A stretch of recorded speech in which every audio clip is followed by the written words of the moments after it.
in that particular scenario, yes, both the garbage values and your relevant values are generated.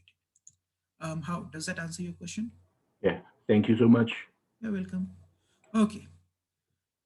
Okay, so what was next? Yes, Cartesian product, blah, blah, blah. We talked about this.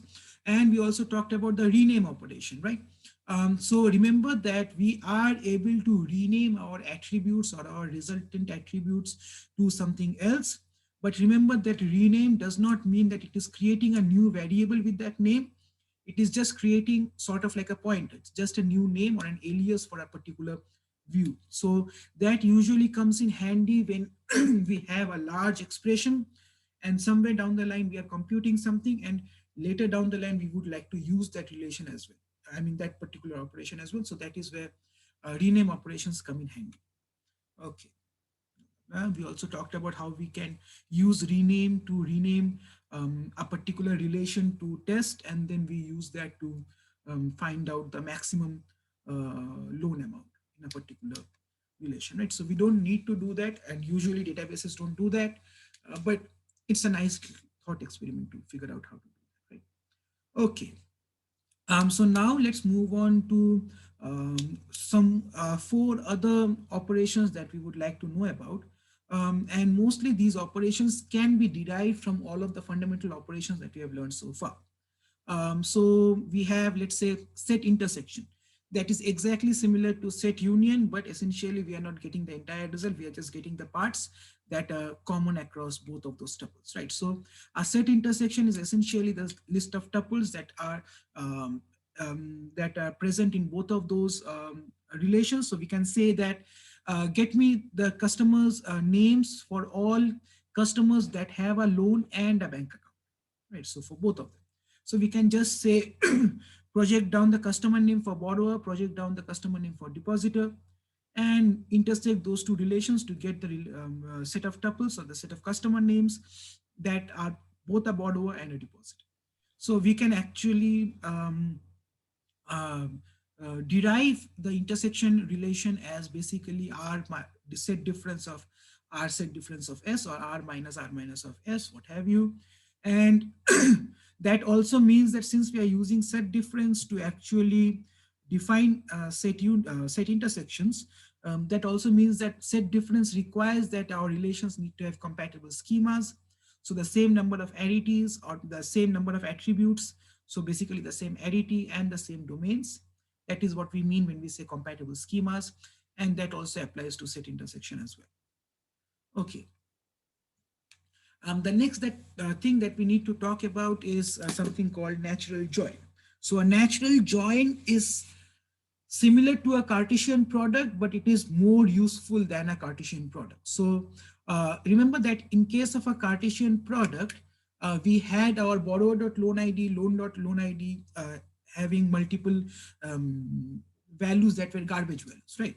A natural join basically says that I will look at two relations R and S, and basically I will correlate those attributes that are common across both of those tables, and then I will join them.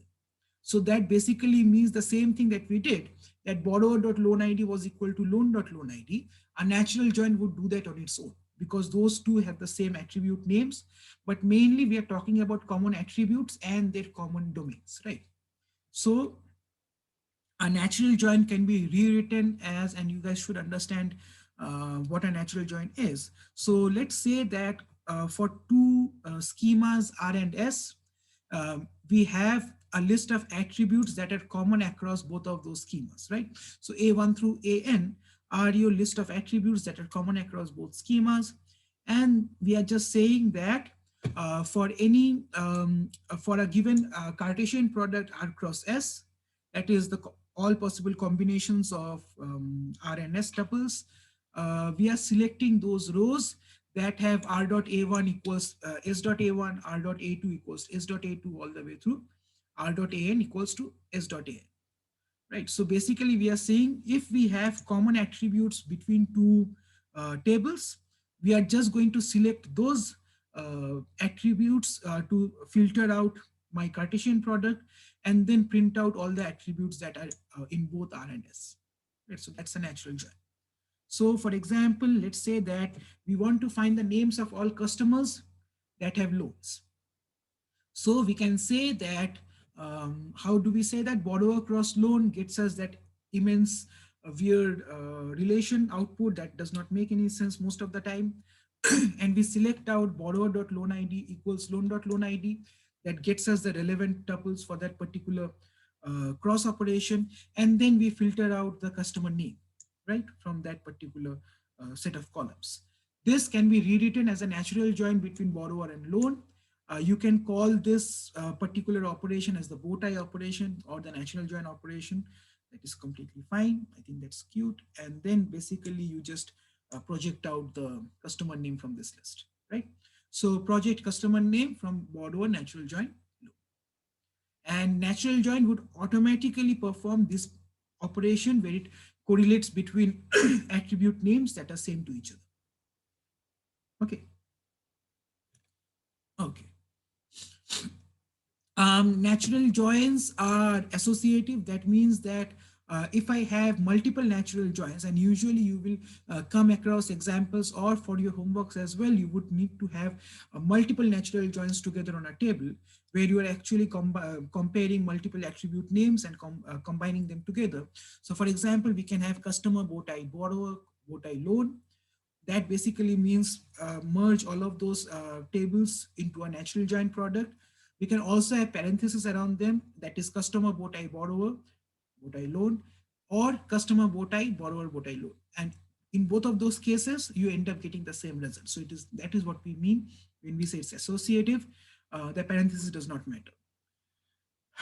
One thing to note is that even though in our theoretical concepts, it is associative and the parenthesis, where we place the parenthesis does not matter, but how you evaluate these expressions end up dictating how efficient or how optimized your relations are.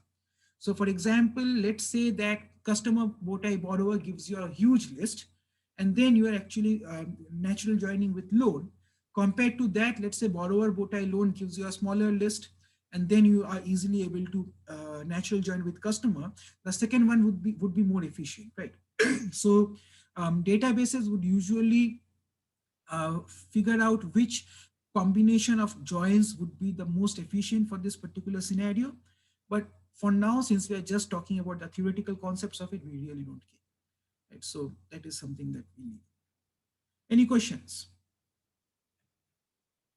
Yes. Yes. Could you give us one specific example for the natural join? And Yes. also, how do you pronounce the natural join? Yes. So essentially, we say we call this as natural join, and the operator that we use for natural join is basically the bow tie operator. Right. So bow tie as in BOWTIE, bow tie, you know that. Right. So an example for this would be, let's see, where was the table? Yes. So in this particular table, note that we did a Cartesian product on this table, and we got all possible combinations of borrower ID and borrower loan ID and loan ID, right? But the relevant details for this particular merge operation would be all tuples that have the same borrower ID, loan borrower.loan ID and loan.loan ID, right? Because otherwise it does not make sense, because one is a foreign key and the other is a primary key. So that is the only possible way that this would make sense. So Lewis 421, L421 makes sense. So similarly, Anderson L437 makes sense. And what else? Jackson 419 makes sense. So these are the relevant tuples that do make sense. But if we perform the Cartesian product, we would get this entire list. However, if we performed a natural join would automatically correlate the loan ID for both of those tables because they have the same name, and only give you results that have the same borrower and loan ID. So in this case, this maybe Smith L445 and L445. I guess that's it. Uh, Yes, so a natural join would only get you these four tuples. Does that make sense? Okay. Right? That So is the diff. loan ID will be only displayed once, since the borrower and Yes, the loan will be repeating. exactly, exactly. So a natural join takes care of that for you. So a natural join would correlate attributes that have the same name and make sure that those attributes are basically equal. So if we look at the definition of or the derivation of natural join, we say that given that we have this common set of attributes, we are only going to select those rows that have the same set of values for those attributes from a Cartesian product. So Taha says it makes the Cartesian product that follow a set of conditions you give it. Yes, essentially you can derive a natural join like that. So essentially not just any conditions, it is a specific set of conditions where R and S are to be joined by their common attributes. So in our example, it was loan ID, but it could be anything else. It could be more than one attribute as well. Does that make sense? How? Taha? Yes, thank you. You're welcome. Taha? Perfect. Okay. So that was your bow tie operation for natural join. Next is basically the division operator. The division operator might be a bit complicated, but we would understand it much more clearly once we get to an example of this thing. So essentially the division operator says, find all the rows in R. So given R divided by S, find all the rows in R that have one row corresponding to each row in S. So find all the rows in R that have a corresponding row in S as well. Otherwise, don't give me those lists. So let's take an example. Let's say that we have a list of puzzles that some puzzle club has can solve, right? So it's a list of puzzle names that some puzzle club where people get together and solve puzzles for fun. And essentially, we have that list. And we also have another relation that is basically a relation called completed that takes in, that basically says person name has completed that particular puzzle, right? So if we look at the table, we have a list of puzzle names. That is our puzzle list. And we have three puzzles here: LT Cruise, Soma Cube, and Puzzle Box, right? Okay. And we have a list called completed that says Alex has completed LT Cruise, Alex has completed Soma Cube, Bob has completed Puzzle Cube, Alex has completed Puzzle Box, and so on. So the list of all the puzzles that individual users have completed. So if we look at this table carefully, we can see that there are Alex, Bob, Carl, Alex, Carl. So there are three users, Alex, Bob, and Carl, right? And we want to know that find every person that has completed every puzzle in this puzzle list, right? So let's look at it. So has Alex completed every puzzle in this list? Yes, right? Okay. Has Bob completed every puzzle?